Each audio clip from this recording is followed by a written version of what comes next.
ఎన్నికలు చేరువయ్యే కొద్దీ చిత్ర విచిత్రమైనటువంటి విన్యాసాలు ప్రారంభించాడు కేజ్రీవాల్.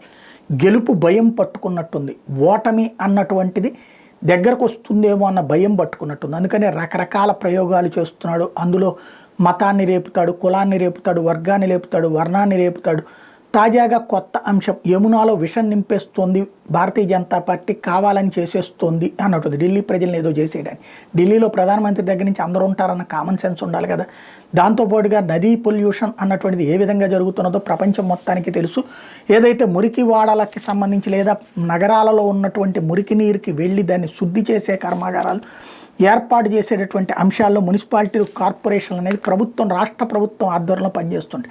అవి పని చెయ్యకపోతే, అవి పట్టించుకోకపోతే ఆ నీళ్లు తీసుకెళ్ళి నదుల్లోకి పోస్తారు. ఆ నదులు కలుషితం అవుతూ ఉంటాయి. మళ్ళీ అదే నదులలో ఉన్నటువంటి నీళ్ళని తీసుకొచ్చి శుద్ధి చేసి తాగునీళ్ళు ఇస్తుంటారు. ఇది కృష్ణ అయినా గోదావరి అయినా ప్రతి చోట జరుగుతున్నటువంటి తంతే. అట్లాంటి దాన్ని తీసుకొచ్చేసి దాన్ని ఒక విషపూరితంగా దాంట్లో ఒక రాజకీయ ఎత్తుగడలు వేసుకుంటూ సాగడం అన్నటువంటిది కేజ్రీవాల్కే చెల్లింది. తను అధికారంలోకి రాకముందు ఇచ్చిన హామీల్లో ఢిల్లీ పొల్యూషన్ క్లియర్ చేస్తానన్నాడు, అతని వల్ల కాలేదు. ట్రాఫిక్ని కంట్రోల్ చేస్తానన్నాడు, అతని వల్ల కాలేదు. అట్లాగే అక్కడ ఉన్నటువంటి వాళ్ళకి కరెంట్ సమస్య తీరుస్తానన్నాడు, వల్ల కాలేదు. అదే సందర్భంలో అక్కడ ఉన్నటువంటి వాళ్ళకి విద్యా సమస్యకి కొంత పరిష్కరించగలిగాడు, వైద్యం సమస్యకి కొంత పరిష్కరించగలిగాడు. ఇది పేదలకు కుదిరింది కానీ మధ్యతరగతి, ఎగువ మధ్యతరగతికి అయితే కుదరలేదు. కాబట్టి ఈ దఫా ఎన్నికలు కొంత టఫ్గానే ఉంటాయి. కాబట్టి కొత్త కొత్త అస్త్రాలు తీస్తున్నాడు.